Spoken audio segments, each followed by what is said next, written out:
Hello everyone, welcome to Sanmarga classes. ಪರಮಾಣುವಿನ ರಚನೆ ಪಾಠದ 47ನೇ ಪ್ರಶ್ನೆ.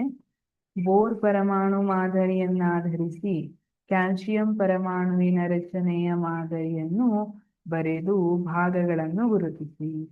ಬೋರ್ ಪರಮಾಣು ಮಾದರಿಯನ್ನ ಆಧರಿಸಬೇಕು ಅಂತ ಹೇಳಿದ್ದಾರೆ. ಹಾಗಿದ್ರೆ ಕವಚಗಳಲ್ಲಿ ನಾವು ಇಲೆಕ್ಟ್ರಾನ್ಗಳನ್ನ ತುಂಬಬೇಕು. ಮಾಡಬಹುದಾ? ಸರಿ, ಹಾಗಿದ್ರೆ ಇಲ್ಲಿ ಪ್ರೋಟಾನ್ ಇರುತ್ತೆ, ಹಂಗೆ ಇಟ್ಬಿಡಿ. ಪ್ರೋಟಾನ್ ಅಥವಾ ನ್ಯೂಕ್ಲಿಯಸ್, ಪ್ರೋಟಾನ್ ಮತ್ತೆ ನ್ಯೂಟ್ರಾನ್ಗಳಿರುವಂತಹ ನ್ಯೂಕ್ಲಿಯಸ್.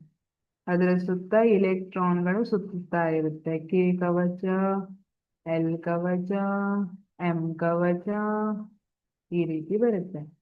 ಸರಿ, ಹಾಗಿದ್ರೆ ಕ್ಯಾಲ್ಸಿಯಂ ತಗೊಂಡ್ರೆ ಕ್ಯಾಲ್ಸಿಯಂ 20 ಇದೆ ಪರಮಾಣು ಸಂಖ್ಯೆ.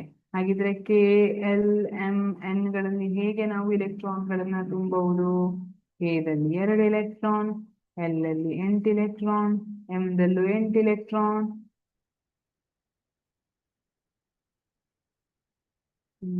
ಓಕೆ, ಇನ್ನು 2 ಎಲೆಕ್ಟ್ರಾನ್, ಎನ್ ದಲ್ಲಿ 2 ಎಲೆಕ್ಟ್ರಾನ್. ಈ ರೀತಿಯಾಗಿ ತುಂಬಿ ಕೆ ಎಲ್ ಎಂ ಎನ್. ಇನ್ನೊಂದು ಕವಚವನ್ನ ಬಿಡಿಸಬೇಕಾ?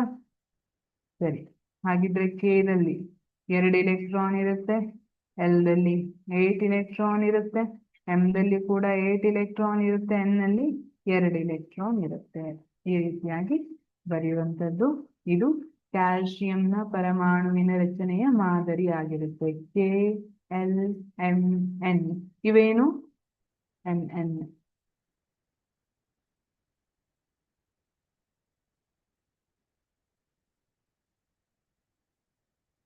ಕವಚಗಳು ಅಥವಾ ಕಕ್ಷೆ. ಭಾಗಗಳನ್ನ ಗುರುತಿಸಿ ಅಂತ ಹೇಳಿದ್ದಾರೆ. ಕವಚವನ್ನ ಗುರುತಿಸಿದ್ರೆ ಇಲೆಕ್ಟ್ರಾನ್ಗಳನ್ನ ಗುರುತಿಸಿ.